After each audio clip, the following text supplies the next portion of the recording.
हो सकता है, कह रहा हूं नॉट, आप बंधनों में, आप जुओं में हो, पर हियाव ना छोड़ो, बाट जोते रहो। घड़ी की सुई बढ़ रही है, वो रुकी हुई नहीं है, समझ रहे हो? ये पृथ्वी रोटेशन ले रही है, वो रुक नहीं रही। ये पृथ्वी सूरज के इधर उधर घूम रही है, आप समझ रहे हो? अराउंड घूम रही है वो। घबराओ ना, बाट जोते रहो। नियुक्त समय, आधी रात को प्रभु मिस्र में से घूमा और मिस्रियों के सारे पहलौटे मारे गए। आप समझ रहे हो? प्रभु बदला लेगा आपका। घबराओ ना, हियाव ना छोड़ो। कितने आपके विरोध में है, क्या स्टेटस है उनका, आप जिस स्थिति में हो उसकी बाट जोते रहो। प्रभु के नियुक्त समय की बाट जोते रहो। हियाव ना छोड़ो। आपको डरना नहीं, आपको घबराना नहीं है, आपको आगे बढ़ना है। नियुक्त समय, प्रभु का नियुक्त समय है, आपको हियाव नहीं छोड़ना। अब क्या हो सकता है? हो सकता है, अगर प्रभु है तो संभव है, अगर प्रभु है तो हो सकता है। हालेलुया।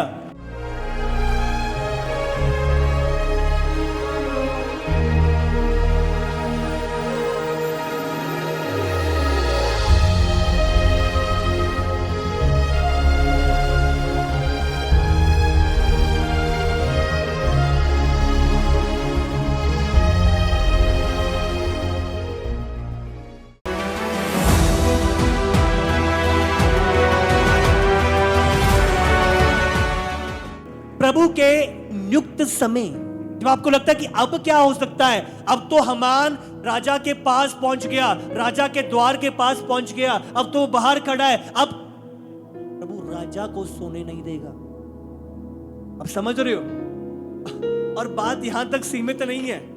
अब राजा कंफ्यूज है, अब इसके लिए करूं तो करूं क्या? राजा को पता नहीं चल रहा, इसके लिए क्या इनाम करूं, और इसका इनाम भी अब कौन बताने वाला है, हम पढ़ेंगे आगे।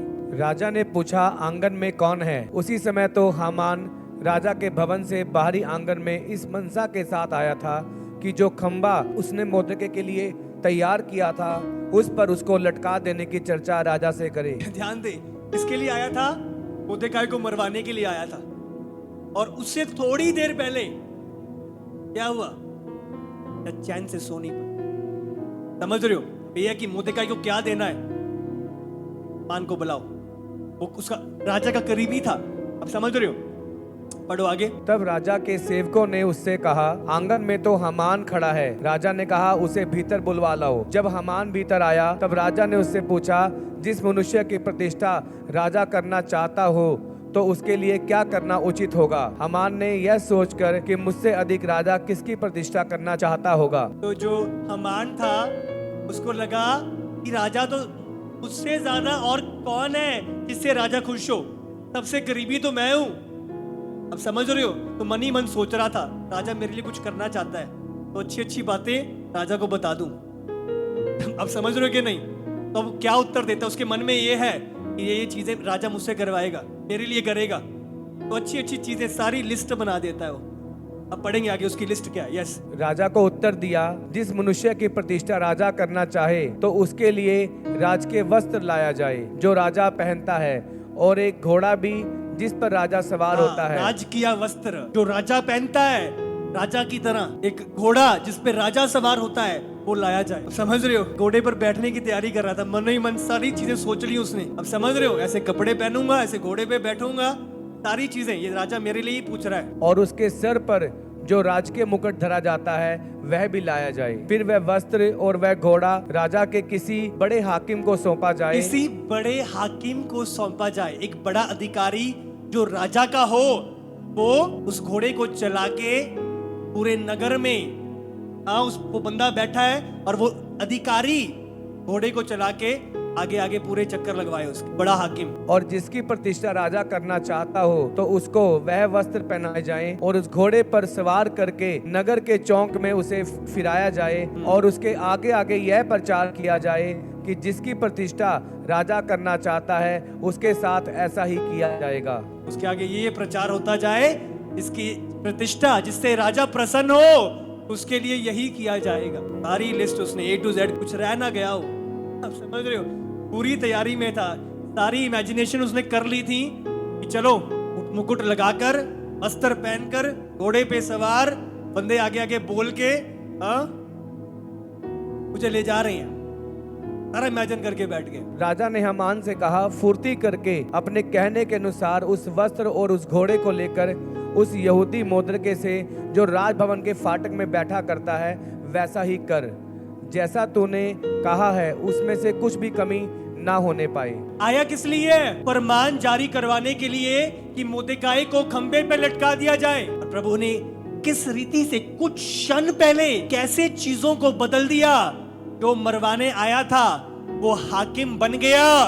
जो मोर्देकाई को घोड़े पे बिठा के आगे आगे ये प्रचार करता जा रहा है कि जिससे राजा प्रसन्न हो उसके साथ ऐसा ही व्यवहार होगा। मैं बोल रहा हूं, जो खड्डे आपके शत्रुओं ने आपके लिए खोदे हैं वो खुद उनमें गिरेंगे यीशु के सामर्थी नाम से। जो महिमा आपके शत्रु अपनी करवाना चाहते हैं परमेश्वर आपकी करवाएगा यीशु के सामर्थी नाम से। उन ऊंचे स्थानों पे आप पाए जाओगे यीशु के सामर्थी नाम से। घबराओ ना, चिंता ना करो, यहोवा जिंदा है। हियाव ना छोड़ो। राजा का करीबी हामान राजा के डोर पे जाके खड़ा हो गया। उसके हाथ में फरमान है कि मोर्देकाई को मरवा डालो। अब क्या हो सकता है? राजा तो उसकी कोई बात नहीं टालता, वो लेके जाएगा, साइन करवा लेगा मोर्देकाई का। कुछ समय पहले याव ना छोड़। आप नहीं जानते प्रभु बाइबल में कहा जितने उससे प्रेम करते हैं सारी बातें मिलकर भलाई को पैदा करती हैं। कुछ क्षण पहले राजा बेचैन हो गया और वो सो नहीं पाया। बहुत लोग, अब क्या हो सकता है? अब तो फाइल भी रिजेक्ट होगी, अब क्या हो सकता है? 4 जगहों से निकाल दिया मुझे, अब क्या हो सकता है? याव ना छोड़। तुम जेल में है, पकड़े गए हैं, बंधनों में है, अब क्या हो सकता है? प्रभु की महिमा करते रहो। 12 बजे वो बंधन खुलेंगे यीशु के सामर्थी नाम से। और आप आगे जाके पढ़ोगे कि जो खंबा हामान ने मोर्देकाई के लिए तैयार करवाया था, राजा की आज्ञा के द्वारा हामान खुद उस खंबे पे लटकाकर मरवाया गया। आज आपको लगता है कि वो आपके शत्रु बहुत बड़ी पोजीशन पे हैं, शायद बड़ी जगहों पे हैं, हाँ, आप कुछ नहीं कर सकते। घबराओ ना, उनकी पोजीशन से बड़ी पोजीशन पे आपका परमेश्वर बैठा है, जो स्वर्गों का मालिक है, जो सृष्टि करता है। जितने उसकी बाट जोते हैं वो नया बल प्राप्त करते हैं। वो लज्जित नहीं होते पर महिमा से महिमा की ओर बढ़ते जाते हैं। आप बढ़ते जाओगे यीशु के सामर्थी नाम से। निर्गमन 11:4। फिर मूसा ने कहा, यहोवा इस प्रकार कहता है, आधी रात के लगभग मैं मिस्र देश के बीच में होकर चलूंगा। 11:59 पे वो बंदरों में थे, जुओं में थे, दबाव में थे, मिस्रियों के द्वारा सताए जा रहे थे। उनकी स्थिति, वो सेवक के रूप में उन्हें मारा पीटा जाता था। पर आधी रात आई, प्रभु का नियुक्त समय आया। प्रभु ने उनके विरुद्ध बदला लिया जो उन्हें सताते थे। वो समय आया जिस बंधनों के नीचे वो थे, वो बंधन टूटे और वो मिस्र से आजाद होकर कनान की ओर बढ़ने लगे। हो सकता है यार, आप बंदरों में, आप जुओं में हो, पर हियाव ना छोड़ो, बाट जोते रहो। घड़ी की सुई बढ़ रही है, रुकी हुई नहीं है। समझ रहे हो? ये पृथ्वी रोटेशन ले रही है, वो रुक नहीं रही। ये पृथ्वी सूरज के इधर उधर घूम रही है, आप समझ रहे हो? अराउंड घूम रही है वो। घबराओ ना, बाट जोते रहो। नियुक्त समय आधी रात को प्रभु मिस्र में से घूमा और मिस्रियों के सारे पहलौटे मारे गए। समझ रहे हो? प्रभु बदला लेगा आपका। घबराओ ना, हियाव ना छोड़ो। कितने आपके विरोध में हैं, क्या स्टेटस है उनका, आप जिस स्थिति में हो उसकी बाट जोते रहो। प्रभु के नियुक्त समय की बाट जोते रहो। हियाव ना छोड़ो। आपको डरना नहीं, आपको घबराना नहीं, आपको आगे बढ़ना है। नियुक्त समय, प्रभु का नियुक्त समय है, आपको हियाव नहीं छोड़ना। अब क्या हो सकता है? हो सकता है अगर प्रभु है तो संभव है, अगर प्रभु है तो हो सकता है। वो फरमान लेके बाहर खड़ा है और उसी समय प्रभु ने उसे सोने नहीं दिया। फिर ये नहीं कि अब नहीं कुछ हो सकता, फिर आपने प्रभु को पहचाना नहीं, फिर आप प्रभु को जानते नहीं हो। अगर आपके मन अब क्या हो सकता है। बहुत सारे इजरायली जब लाल समुंदर आगे था, पीछे फिरौन की सेना थी, मूसा तूने फंसा दिया हमें बीच समुंदर में, हमें मारने के लिए तू लाया था इधर, अब क्या हो सकता है, अब क्या करेगा तेरा परमेश्वर। समझ लो, अगर प्रभु है लाल समुंदर में वो मार्ग बना सकता है। लाल समुंदर में मार्ग बनाने की वो सामर्थ रखता है। रेगिस्तानों में नदियां बहाने की सामर्थ रखता है। जंगलों में मार्ग बनाने की सामर्थ रखता है। अगर वो है तो संभव है। बाट जोते रहे, याद ना छोड़े। फरमान भी जारी हो गया। उसके बाद जब एस्तर ने उपवास और प्रार्थना के लिए बोला, बाइबल बयान करती है, प्रार्थना करी और वो राजा के पास गई और राजा ने उसकी विनती को सुना। जब राजा को भोज पे बुलाया गया और उसके बाद किस रीति से राजा ने अपने लोगों को खड़ा किया, क्योंकि राजा ने फरमान तो जारी कर दिया था कि सारे इजरायली मारे जाएं, और उसके बाद राजा ने अपने लोगों को खड़ा किया ताकि जो भी उस दौरान यहूदियों के खिलाफ उनको मारने के लिए आएगा तो उसके लोग उनकी प्रोटेक्शन करेंगे। समझ, तो उस रीति से प्रभु ने इजरायलियों को बचाया। तो कभी भी हियाव नहीं छोड़ना। वियतनाम जगह पे जो वॉर चल रहा था, उसी जगह पे एक सेवक था प्रभु का, और उसे बंदी बना के जब उन्हें पता चला, उसे बंदी गृह में डाल दिया गया। वहां से उसे अकेला, कोई बाइबल नहीं, कुछ नहीं, उसे अकेला एक स्थान पे रख दिया और वो रोज 2 बारी वॉशरूम्स का साफ करना उसकी ड्यूटी थी। और 2 साल 3 साल वो ऐसे ही गुजर गए। कोई बाइबल नहीं, कुछ नहीं। और एक समय वो बैठा था और उसने वो प्रभु के सम्मुख विनती और प्रार्थना कर रहा था, प्रभु अगर तू है तो मुझे मेरे ऊपर अपने आप को जाहिर कर। मैं स्थान पे हूं, स्थिति में हूं, क्या चल रहा है प्रभु, अपने आप को मुझ पर जाहिर कर। जब वो वॉशरूम साफ कर रहा था अगले दिन, तो उसे एक पेज मिला, बाइबल का एक पेज मिला। और जब वो उस पेज को पढ़ रहा था तो उसने ये वचन पढ़े, रोमियो 8 उसका 35 से, कौन हमको मसीह के प्रेम से अलग करेगा? क्या क्लेश या संकट या उपद्रव या अकाल या नंगाई या जोखिम या तलवार? जैसा लिखा है, तेरे लिए हम दिन भर घात किए जाते हैं, हम वध होने वाली भेड़ों के समान गिने गए हैं। परंतु इन सब बातों में हम उसके द्वारा जिसने हमसे प्रेम किया है जीवन से भी बढ़कर हैं। क्योंकि मैं निश्चय जानता हूँ कि ना मृत्यु, ना जीवन, ना स्वर्गदूत, ना प्रधानताएं, ना वर्तमान, ना भविष्य, ना सामर्थ, ना ऊंचाई, ना गहराई और ना कोई और सृष्टि हमें परमेश्वर के प्रेम से जो हमारे प्रभु यीशु मसीह में है अलग कर सकेगी।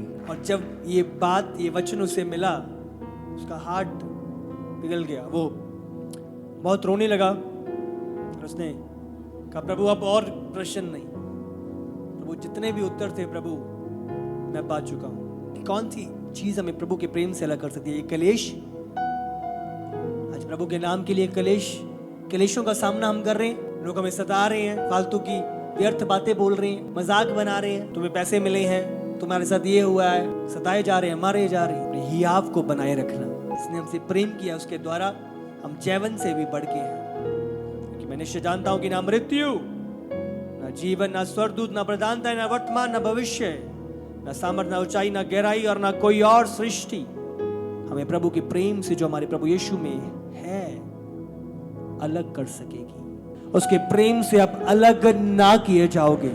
जो डोर बांध दी गई है वो टूटेगी नहीं यीशु के सामर्थी नाम से।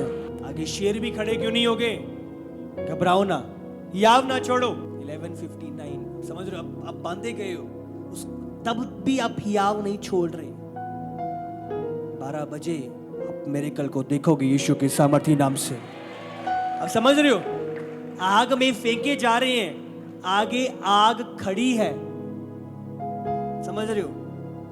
पर 59 पे भी 59 पे भी उन्होंने अपना विश्वास नहीं छोड़ा।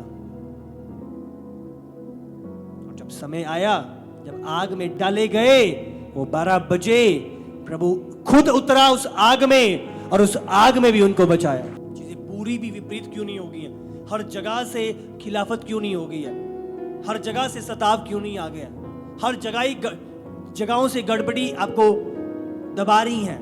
बने रहो, खड़े रहो, हियाव ना छोड़ो। प्रभु के नियुक्त समय पे आप पाओगे उत्तम चीजों को यीशु के सामर्थी नाम से। हालेलुया। खड़े रहना, खड़े रहना।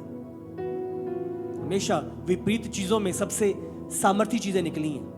सताव के टाइम पे प्रभु ने शाऊल को पौलुस बना दिया। सताव के टाइम पे प्रेरितों के काम में सबसे बड़े रिवाइवल उत्पन्न हुए।